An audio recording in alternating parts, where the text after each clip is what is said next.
Assalamualaikum warahmatullahi wabarakatuh. Perkenalkan, nama saya Nurminas Nabila dengan NPM 23217021 dari Aceh. Di sini saya akan menjelaskan mengenai negara Zambia.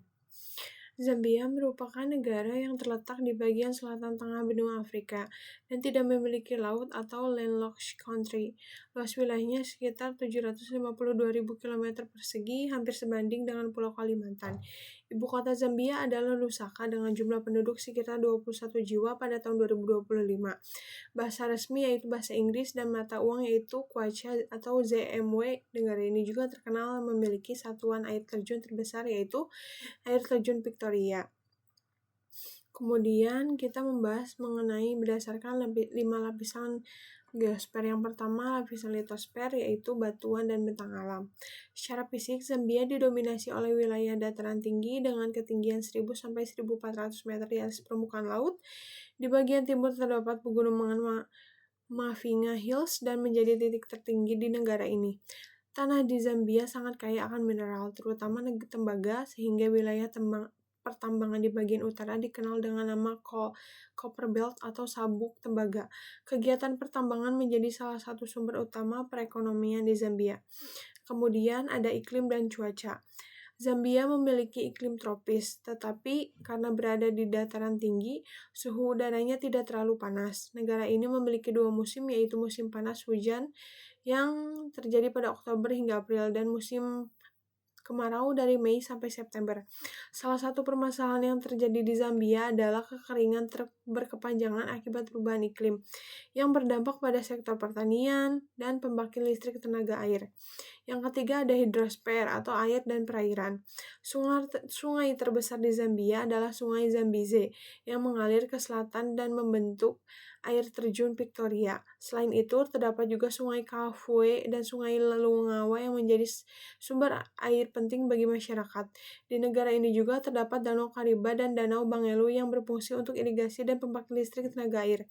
Namun, ketika musim kemarau tiba, debit air sungai dan danau menurun, sehingga menimbulkan krisis energi listrik. Kemudian yang keempat ada biosfer atau tumbuhan dan hewan. Wilayah Zambia sebagian besar berupa sabana dan hutan Miombi yang menjadi habitat berbagai satwa liar seperti gajah, singa, zebra, jerapah, kerbau Afrika.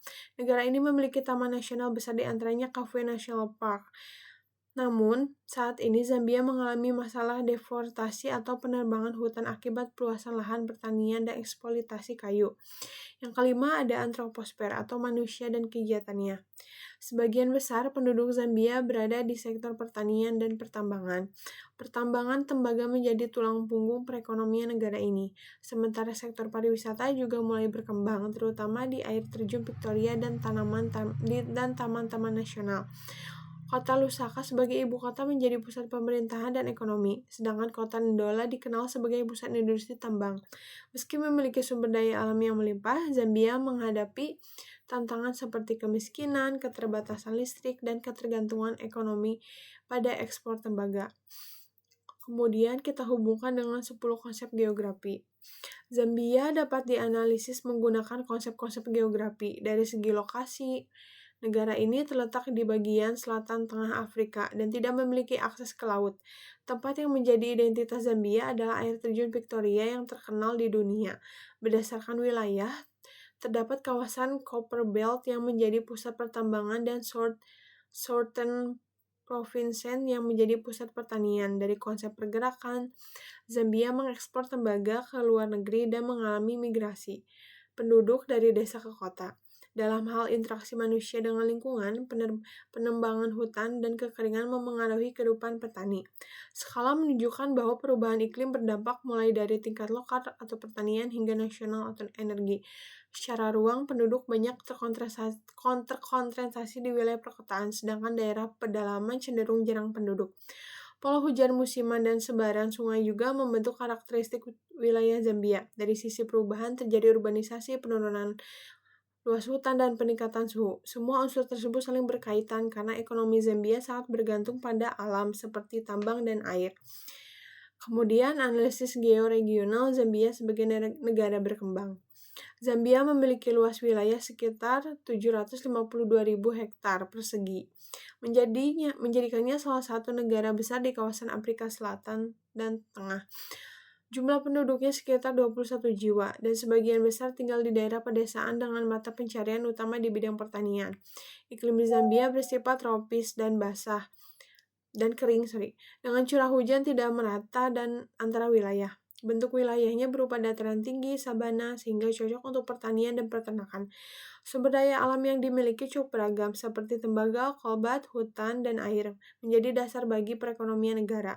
Sektor ekonomi utama Zambia adalah pertambangan dan pertanian, namun masih sangat bergantung pada ekspor tembaga.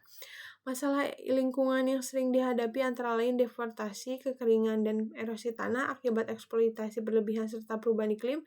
Kondisi sosial masyarakat masih tergolong rendah dengan tingkat kemiskinan tinggi, akses pendidikan terbatas, sehingga Zambia masih kategori sebagai negara berkembang. Untuk sumber energi, Zambia banyak mengandalkan pembangkit listrik tenaga air atau PLTA dari sungai Zambeze dan Danau Kali Barat, tetapi produksinya sangat bergantung pada musim. Di mana sisi lain Zambia juga memiliki peluang besar di bidang pariwisata pertanian apabila dikelola secara berkelanjutan. Untuk kesimpulannya, Zambia memiliki potensi alam yang besar dari sektor pertambangan, air, dan pariwisata. Namun, menghadapi tantangan serius seperti perubahan iklim, kemiskinan, dan ketergantungan ekonomi pada tembaga-tembaga. Hubungan antara lapisan geosfer di Zambia sangat erat, misalnya kekeringan pada lapisan atmosfer dapat menurunkan debit air atau hidrosfer yang kemungkinan berdampak pada pertanian dan pasokan listrik atau antroposfer. Oleh karena itu, pengelolaan sumber daya alam secara berkelanjutan menjadi kunci untuk kemajuan Zambia di masa depan. Mungkin sekian yang bisa saya sampaikan. Terima kasih atas perhatiannya. Wassalamualaikum warahmatullahi wabarakatuh.